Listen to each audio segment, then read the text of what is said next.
data. I will find Kal-El and ensure he is occupied. We cannot let this glitch derail the simulation. Clark finds her.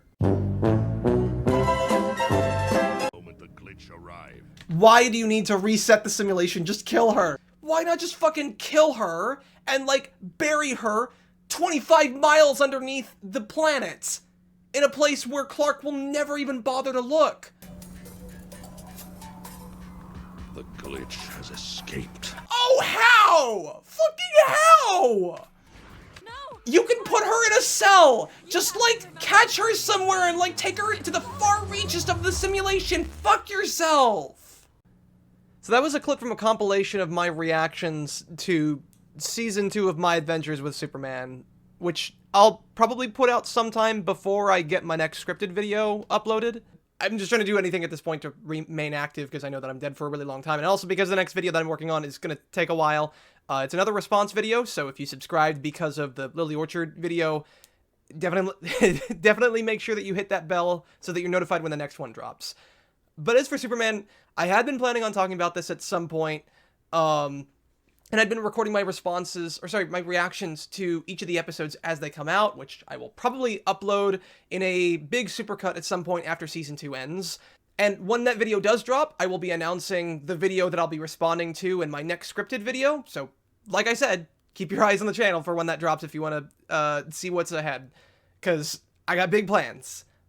But this Season 2, Episode 9, this was too good to pass up.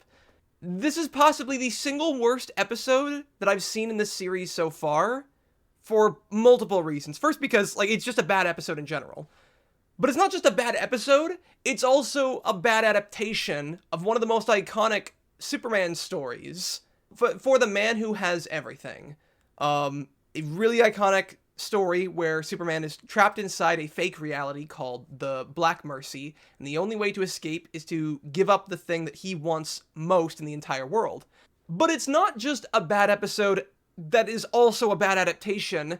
It's one that honestly could have been good, really good, and maybe even better than the JLU episode, if only it just, you know, if it just handled things a little bit better. So, if you're not familiar with the original story for The Man Who Has Everything, well, I guess, first thing I should point out is I've not actually read the comic. I know that it exists, but I've not read the original one by Alan Moore. But I am familiar with, like, the general stuff in it. I'm more familiar with the episode that adapts the story, Season 1, Episode 2 of Justice League Unlimited, for The Man Who Has Everything. It's a great Superman story, so, you know, go watch it. And especially if you haven't seen that episode, but you have watched My Adventures with Superman, just, like, all the more reason, please go watch it. It's 20 minutes. It'll take you no time at all, and then you can come back here. And let's be honest, if you watch it yourself, you'll probably have a better understanding than the writers of My Adventures with Superman. So, how is it that, like, we had a story that could have been better and just failed so spectacularly? The thing about, like, the core of the story from JLU is that it's all about Superman and his sense of responsibility. We have to live up to our responsibilities. In order for him to escape the hallucination and save his friends, he has to give up the one thing that he wants most, which is a life where he grew up on Krypton as though it never blew up, and he got to live alongside his parents and his people. This is everything I ever wanted in a life, but I've got responsibilities, Van. And by giving that up, he also, like, essentially forcibly reenacts the destruction of his homeworld. And, like, that's the cool thing about the Black Mercy, was that nothing prevents someone from escaping it. But no one would want to escape it because it means giving up what they want most in life. Which is a testament to Clark's character. Because he will always put the needs of others, above his own desires. Here's throwing that out with the new Superman, and instead of it being a cage of his deepest desires, he just has amnesia. But your evil robot parents reset time. Right, and my whole life here on Krypton? Is a hateful lie. Made up by my dad's computer. See, you get it. And the whole Krypton thing, I guess, is a side effect of that. Like, it feels the simulation could be like anything, and it would have about as much meaning, because it really doesn't play into anything the fact that, like, he is reliving Krypton and that he's living with his parents and such. There's no exploring Clark's life on Krypton, his relationships with his fake parents, or some life that he clearly wants. In fact, like, everything in the simulation is displayed as entirely antagonistic. Oh, my son, that kindness of yours, it is a weakness. I'm sorry, Mother.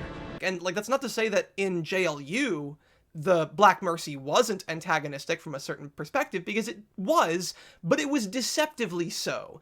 It played off of what Clark wanted most up until the very end. Did you? Ugh. Van. Brainiac? A minor and completely harmless tremor, predicted several weeks ago by the Seismic Institute. It had his own kid practically pleading for him not to kill him and destroy everything that he loves. I don't think any of this is real. Don't say that, Daddy. Please, you're scaring me. No. I don't want to scare you, Van. Like, his son didn't turn into a superpowered demon and say, "Mwahaha, I'm going to erase your memory so that you'll never escape." Kal-El! I told you to keep away from the invader. She's dangerous. No! Enough. Time to regain control. Because it would be more devastating for him to believe that he destroyed these people who he's not quite sure are real, than to outright confirm that they're not and try to kill him anyways. You know, pretty much what they do in My Adventures of Superman. Like, the whole thing, the only real thing that he's grappling with is the whole amnesia thing, which gets resolved pretty much just by Lois being around him for a few minutes and touching him, I guess. But amnesia was only half the conflict with Clark in the original story, at least part of the conflict when he was inside the Black Mercy. In JLU, even about halfway through, it was kind of clear that he was starting to realize that the world was fake. The problem wasn't that it was hard for him to realize that or come to terms with it. It was that he didn't want it to be fake. He wanted it to be real. I don't see what... Something's wrong, Dad. I announced to the world that Krypton was going to explode, and it took me years to salvage my reputation. But maybe you were right. Maybe... He wanted this... everything. He wanted to hold on to all of it.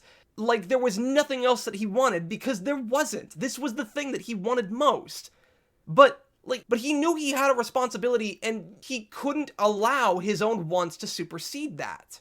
By making this just a matter of Clark remembering the real world, you completely remove this incredibly pivotal moment in Superman's moral character.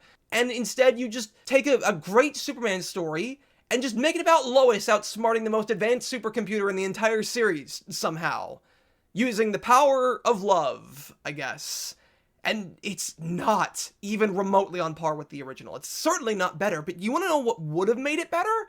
My Adventures with Superman had, like, everything set up for it. For an adaptation of this story that could have exceeded the JLU episode by a wide margin, and granted, all that setup was either, like, really stupid or really contrived, but it was set up nonetheless.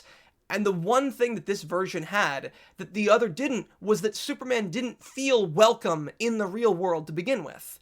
Everything in this season has been building up that the world doesn't want Superman, and how he isn't welcome. Like, the government wants him locked up in a cage or just dead outright.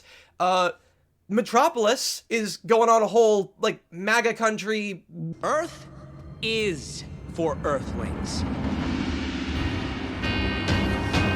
And now he feels less welcome by his two closest friends. He's a weirdo, Lois. There's just something off about him.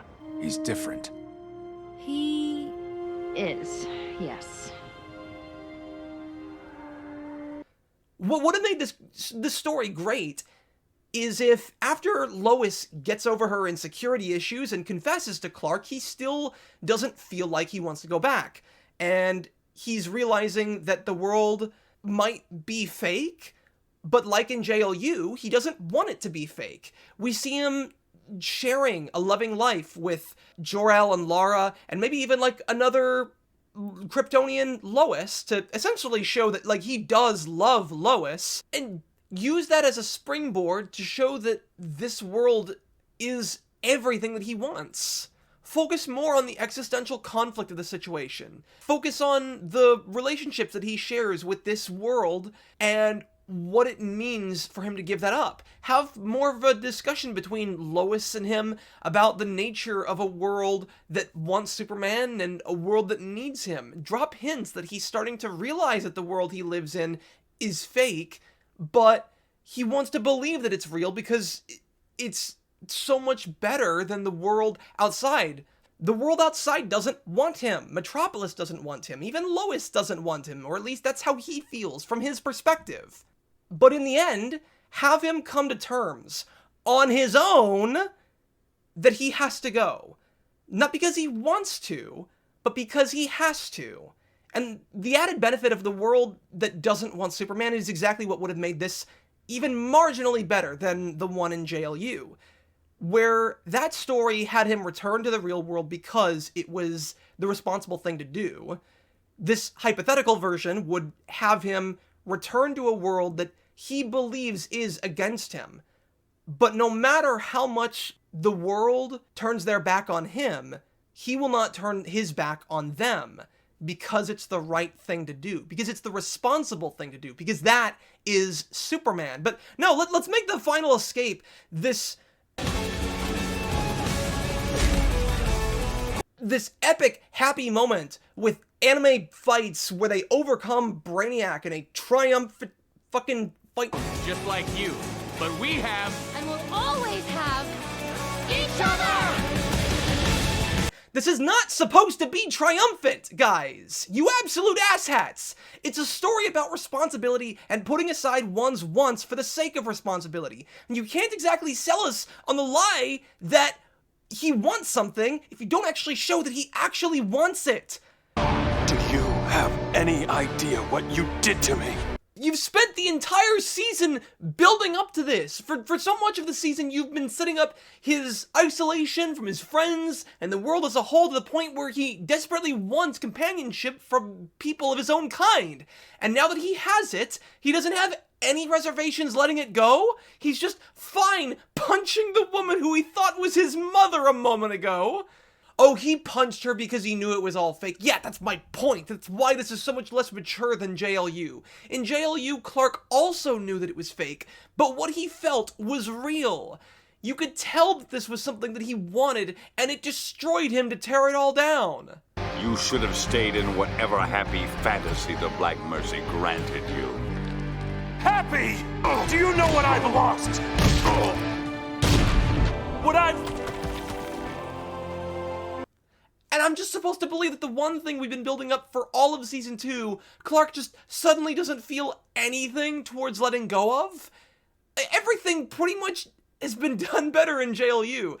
The Cadmus arc was done better in JLU. The Suicide Squad was done better in JLU. Amanda Waller, God, she is awful in this show compared to JLU. You know what? Just watch Justice League Unlimited. I can't do this anymore. I'll be here for another hour and a half. Bottom line, fuck this episode, fuck this show, have an excellent day, and stay platinum.